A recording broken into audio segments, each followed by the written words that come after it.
We continue our chapter reading of Alfred Goldberg's Pentagon 9/11 book.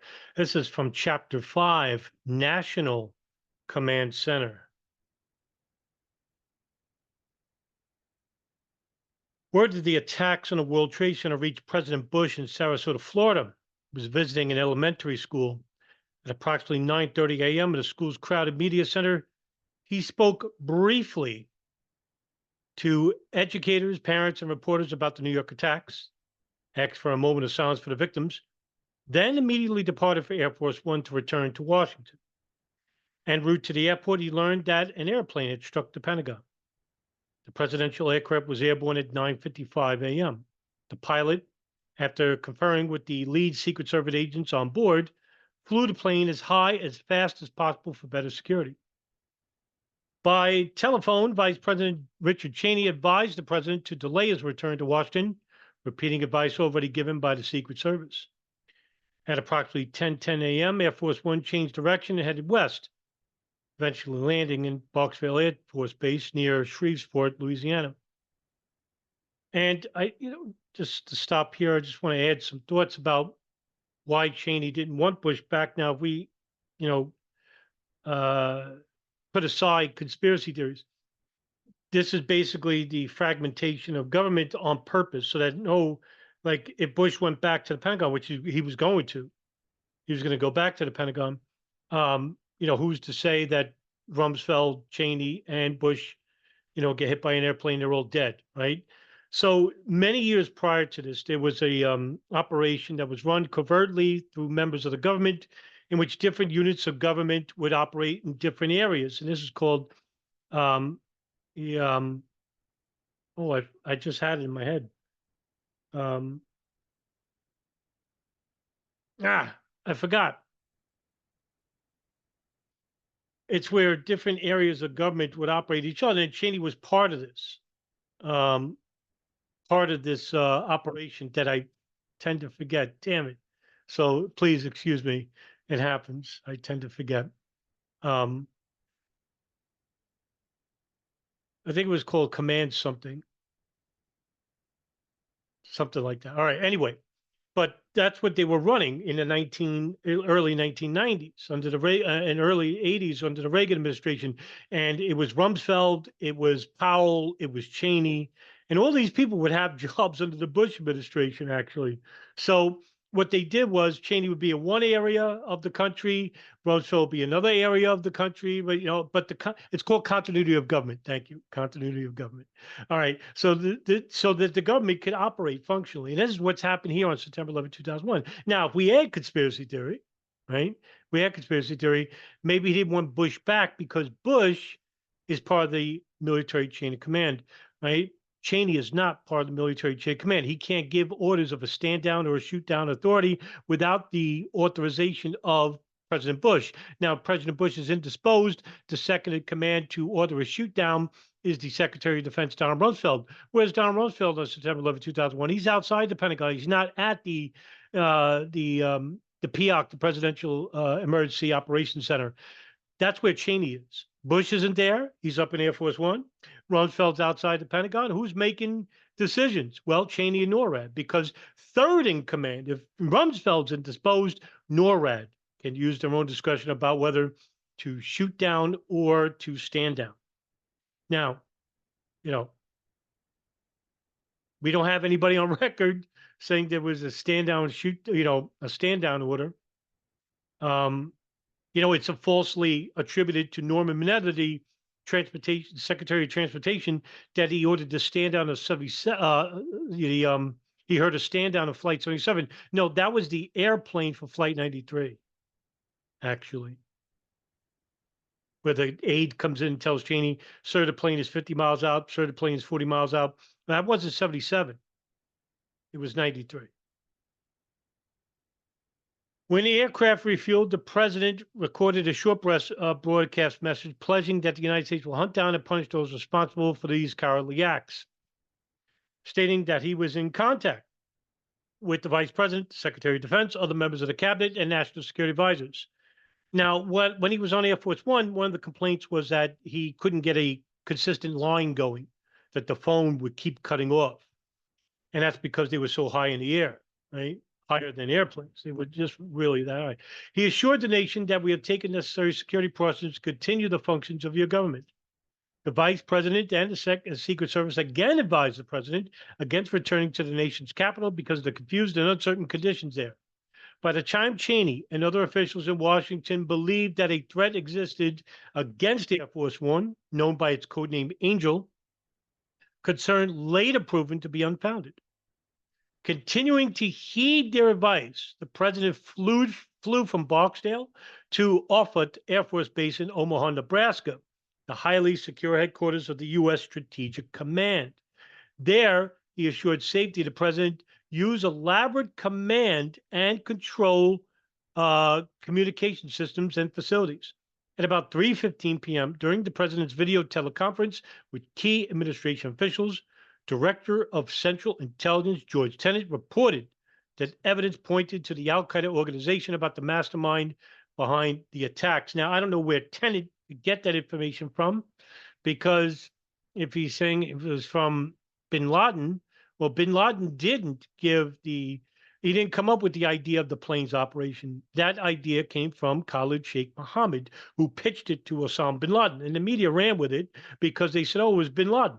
Now, bin Laden wanted to attack the United States. That was the headline to the presidential daily brief on August 6, 2001. But it made no mention of how the idea came, where the plane's idea came from, because hardly anyone knew about Khalid Sheikh Mohammed. Very few. In the Pentagon, Rumsfeld was hosting a breakfast meeting with members of Congress when word came down that a plane had crashed into the World Trade Center. Following the meeting, he was told to strike into the second tower in New York. In his office, listening to an intelligence briefing at that moment, the Flight 77 struck the Pentagon.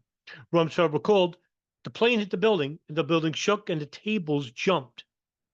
Thinking bomb, the secretary opened his office door and asked Vice Admiral Edmund Giambastini, his military aide, what the hell's happening? On peering out the window and seeing nothing unusual, he went to the hallway and asked his plainclothes security guards, Officers Aubrey Davis and Gilbert Olda, what was going on. Listening to Pentagon police communication traffic via his radio earpiece, Davis stated that there was a report of an explosion at the mall side of the building. Rumsfeld immediately hastened down the E-ring in that direction, accompanied by his two guards, his communication officer, and the deputy director of security for the secretary's office. At the undamaged second floor mall entrance, after Davis relayed new reports of a plane crash at the heliport, Rumsfeld pressed on through the smoke and down the stairs to the first floor, where he exited the building just north of the heliport. Oh my Lord, the whole place is burning, he later remembered. He smelled jet fuel and saw hundreds of pieces of metal on the lawn. He picked up a piece and examined it, hearing someone shout, "We need help." He ran over to assist in carrying a badly burned victim on a stretcher to the sidewalk on Route 27. From there, he had a direct view of the inferno and destruction before the floors collapsed. His questions about what had happened elicited the answer that an airliner had flown into the building. After a few minutes observing that the injured were being attended to, Rumsfeld re-entered the building on the mall side, went directly to his office, and tried without success to telephone the president. Then, proceeding to the Executive Support Center on the third floor, he joined a White House video teleconference in progress. From Air Force One, the president telephoned the secretary after 10 a.m. Rumsfeld told him that despite the severe damage, the Pentagon still functioned. Because the Executive Support Center had too few phones, desks, and computers, and its telephone screens were small, shortly before 10:30 a.m. The secretary and his staff moved one floor down to the National Military Command Center. The spacious, compartmented center, although smoky and without air conditioning, had electrical power, and its communication and computer systems were operating adequately. General Richard Myers, vice chairman of the Joint Chiefs of Staff, had come to the command center about 10 a.m., standing in for Chairman General Hugh Shelton, who was on his way back from Europe. Soon after arriving at the command center, the secretary participated in an air threat conference call with officials from the North American Air Defense Command, a representative from the Federal Aviation Administration, and Vice President Cheney and others in the White House shelter conference room. At 10:39 a.m., this is after Flight 93 had crashed in Shanksville, Cheney gave Rumsfeld a situation update. At 10:53 a.m., Rumsfeld raised the military defense condition from level 5, the lowest level, to 3, an intermediate level, requiring a heightened alert status for U.S. armed services worldwide. During the morning, while in support and command centers, the secretary focused on immediate questions relating to control of U.S. airspace, the status of the fourth hijacked aircraft, grounding of all civilian flights, tracking of unidentified aircraft, the possibility of more hijackings and attacks, possible orders for launching intercept traffic, maintaining combat air patrols, and providing rules of engagement for fighter pilots. All this is coming a little bit too late. He sought information on the security of the nation's borders, the identity of the terrorists and forces available to the Persian Gulf area. He also telephoned Defense Minister Sergei Ivanov in Moscow, requesting that the Russians terminate a military exercise, which they did. And he ordered the U.S. Strategic Command to end its Global Guardian exercise, testing nuclear command and control procedures. Reports on the number of people killed and injured at the Pentagon and the World Trade Center helped him provide guidance for public information statements.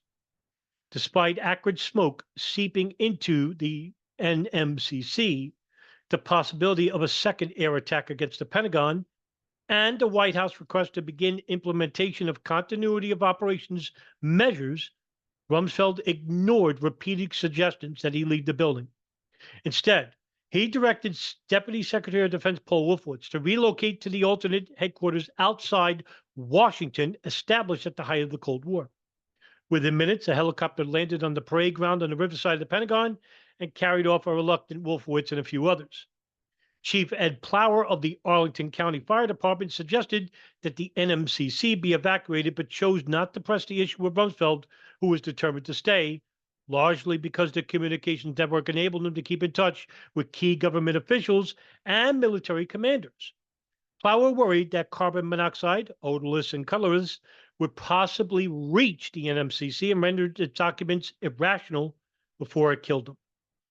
At the same time, he appreciated the magnitude of the crisis and the determination to continue operations in the Pentagon. The firefighters provided the NMCC occupants with a carbon monoxide detector and respirators, along with instructions for their use. But by 12:19 p.m., their eyes and throats had become so irritated by smoke that the secretary and others returned to the executive support center where the air was better. During the afternoon, the secretary again spoke with the president by telephone. Later, he participated in the president's video teleconference from Olfat Air Force Base.